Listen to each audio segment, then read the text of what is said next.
spreads, but only if you're lucky. According to most of our reports on the super mutants, they actually prefer capturing their victims and hauling them off.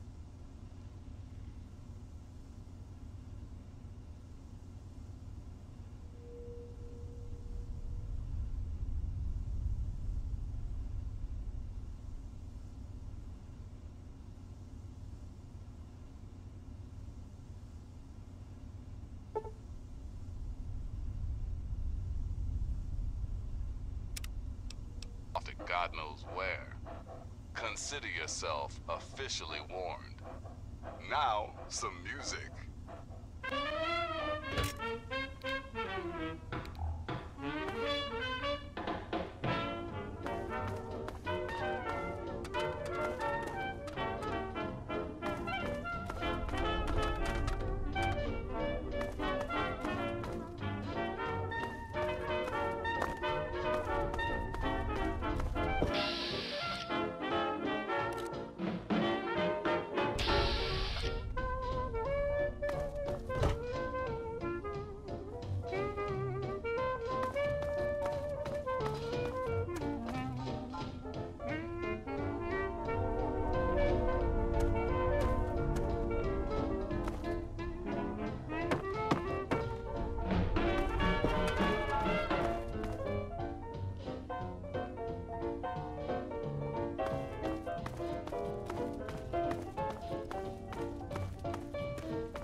Yet.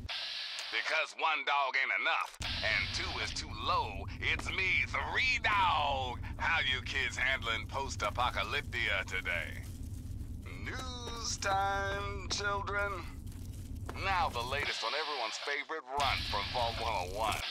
He's out there serving as our protector, so show the kids some respect.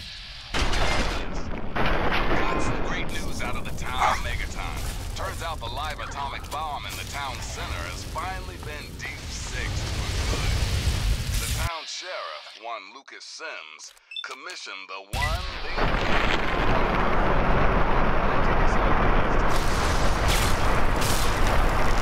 Hey, nice work, woman. Next time you're in the neighborhood, pop into the studio. Old 3 Dogs Toaster's been on the fritz. Thanks for listening, children. This is 3 Dog, ow! And you're listening to Galaxy News Radio. We're Radio-Free Wasteland, and we're here for you. Up next, we've got a public service announcement. Listen up, children. This stuff's important. Listen, kiddos, never forget the importance of periodic weapon maintenance. Rifle, pistol, police baton, I don't care which. If your weapon is falling apart, the only wasteland asshole it's gonna kill is you. So be smart. Salvage those parts and make repairs whenever you can. And now, some music.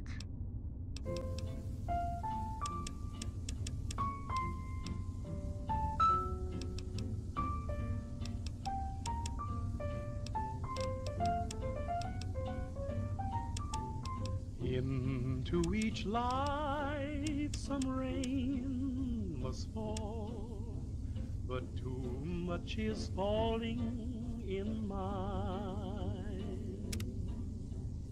Into each heart some tears must fall, but someday the sun will shine.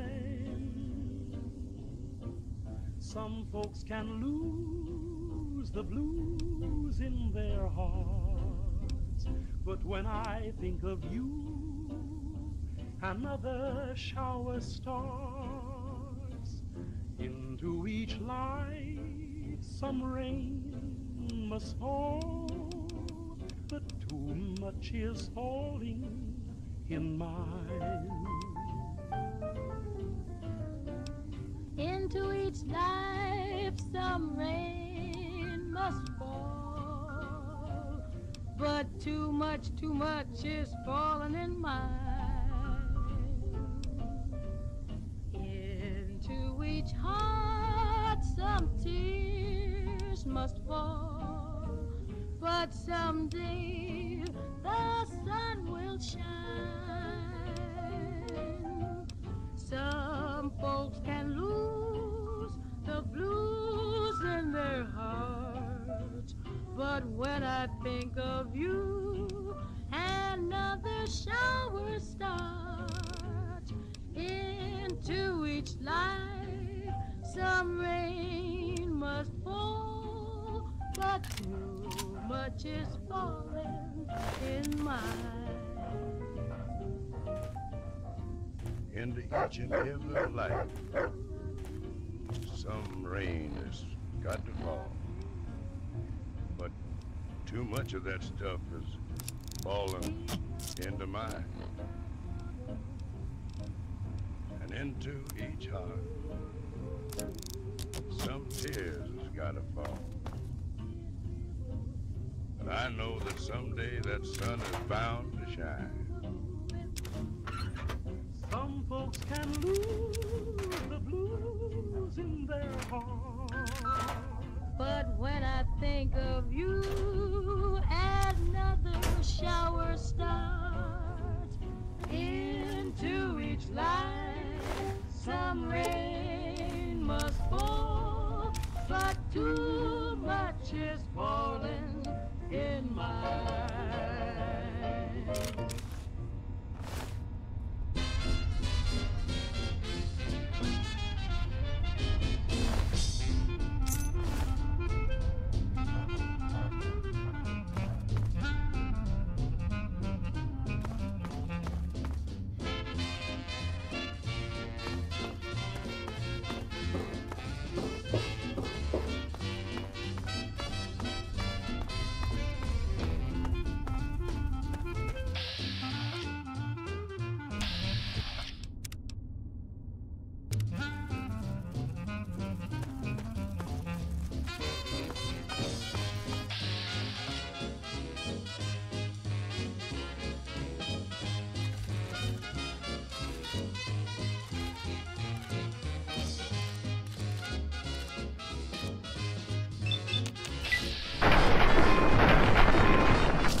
Let's go sunning, it's so good for you. Let's go sunning, neath the sky of blue.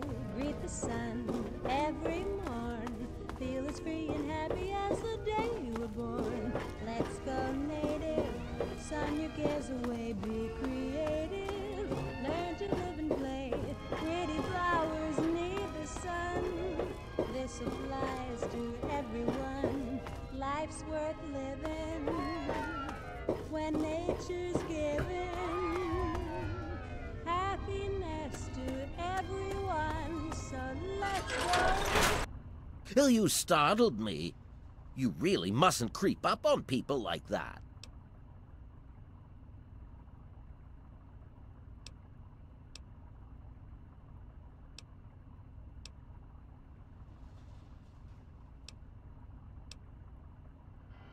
That is precisely why this is the ideal place for my work.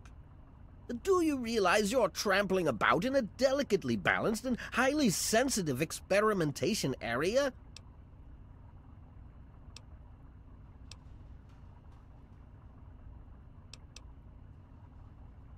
My experiments are of a complex nature and would take a scientist to explain.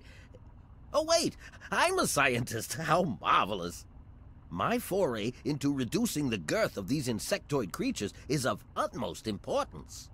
I intend to generationally reduce their immense stature by way of a pre-birth induced mutagen. Isn't that clever? And obey. Oh, sorry. That's that other radio station. You're listening to the adventures of me, Herbert Daring Dashwood, and my stalwart ghoul manservant Argyle. Today's episode... My word, you understand perfectly. How marvelous! Safe, boss. I could disarm this slaver junk with my eyes closed. 1 second. There, now for yours. Stand still. Argyle, you magnificent... Well, this is rather embarrassing, so you'll have to forgive me, but it appears that I've made a slight miscalculation in my mutagen samples. Instead of lowering the size of the ants, the brood hatched and developed a new biomechanism. Come on. I call their genetic aberration pyrosis, the ability to emit flame from their bodies. I may be able to correct this error, but I can't get nearby equipment. They call it the box. First, we need to remove that guard. Allow me. Your knowledge of experimental procedure surprises me. Indeed, I have skipped a step and directly modified an entire brood. Perhaps I was too hasty. I was so certain it would work. To correct this mistake, I'll need to get to my terminal to modify the mutagen. Boss, it's empty. Hands up, chumps. Nobody escapes from Paradise Falls. My portable terminal is set up in the hatchery chamber near the Ant Queen. If I can reach it, I can continue to work on improving the mutagen. You boys all right? I busted out of that box and was almost home free when I noticed your predicament. Wait a minute. We do the rescuing around here, sister. If she were harmed in any way, months of data would be lost. Your objective would be to eliminate what I call her quintet of nest guardians. Filthy little abominations. Cut this shindig short and get the bloody hell out of here. Come on. Argyle, old friend, I think I'm in love. I've rigged the equipment at my portable terminal to emit what I call an inhibitor pulse. Once I send this pulse, all of the remaining ants will lose their empathic link with the queen and frenzy, destroying each other in the process. So that's all there is to it. What do you say? And my stalwart ghoul manservant Argyle. And now, some music.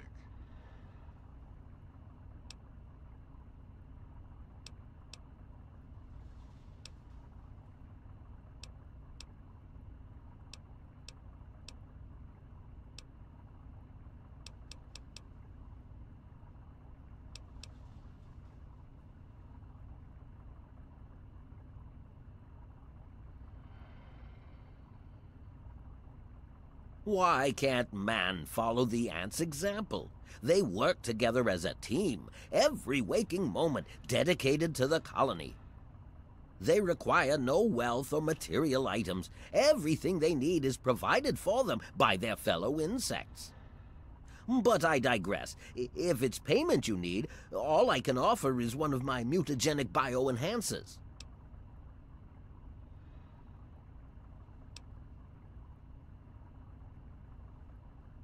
You will? How marvelous! Be careful, my friend. The nest guardians can be quite tenacious.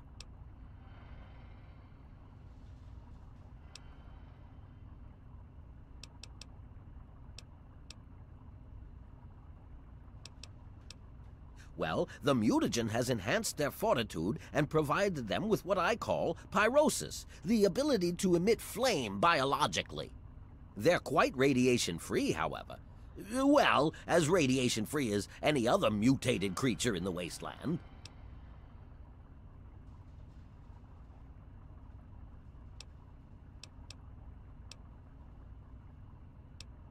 I'm afraid they are not susceptible to anything I can think of that wouldn't harm the garden variety giant ant. Just aim for their antennae if you can. It will confuse them quite a bit. Playing with genetic codes isn't simple. Do you realize one tiny tweak at any point in the last million years could have completely changed us? Going from attempting to change their size to generating their pyrosis ability is no surprise at all. The stimulation of the subject's evolutionary trigger by the mutagen caused a biodefensive reaction metamorphosing the ant's venom glands. This process caused unexpected oscillations in the venom molecules at such a vast rate it produces a thermodynamic biochemical reaction. As the subject ejects the volatile solution, it becomes conflagrant due to new structures in its maw. I call its calefaction array. Amazing, isn't it? Yes? Far too curious. His incessant questioning would often come when I was the most absorbed with my calculations. He had no regard for the importance of my work.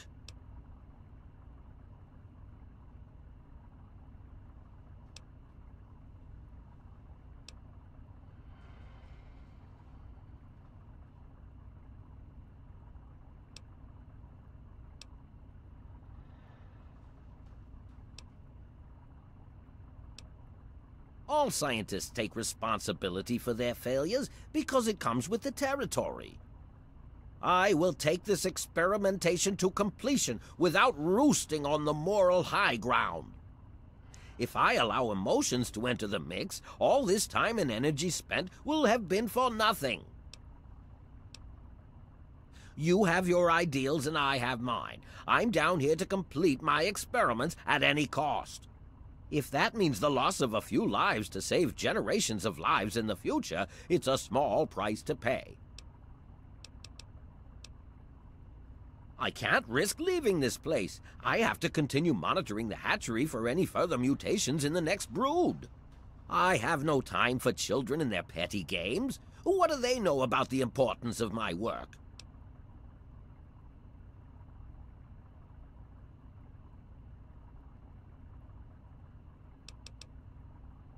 Yes? Oh my, yes, they're quite marvelous. There are many that say it can't be done, but I'll prove them wrong.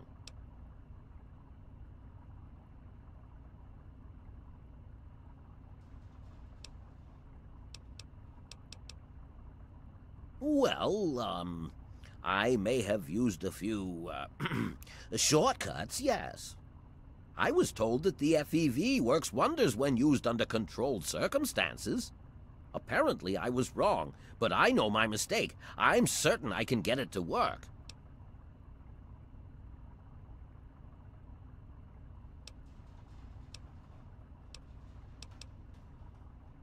By introducing my mutagen directly into an ant egg, I hope to reduce the size of the adults. This is a generational system, meaning it will take quite a few broods before the ants are at their destination size. In the end, I hope to make them as small as they were over 200 years ago. Destroy? Oh, no, no, no! You mustn't do that. It's my life's work. Just clear me a path to my equipment and I'll do the rest when you tell me it's safe. Yes? Much to do, so much to do.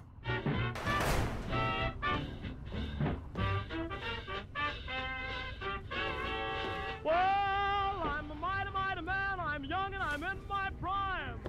Yes, I'm a mighty, mighty man. I'm young and I'm in my prime. Well, I don't pick my jobs. I'm ready for any old kind. Yes, I'm a real young man, a brand new 25.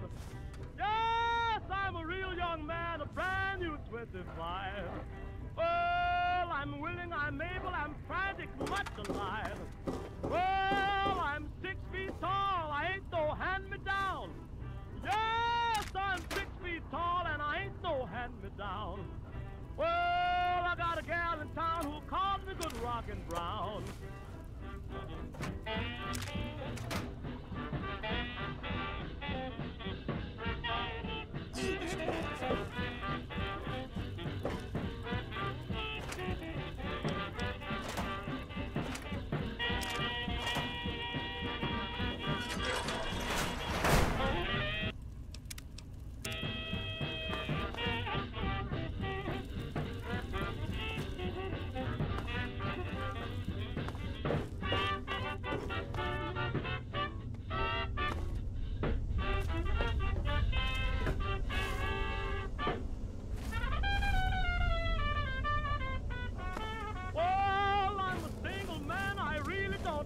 wife. Fuck you gals, yes, I'm a single man. I really don't need a wife. Yes, I'm gonna stay this way, cause ooh, what a wonderful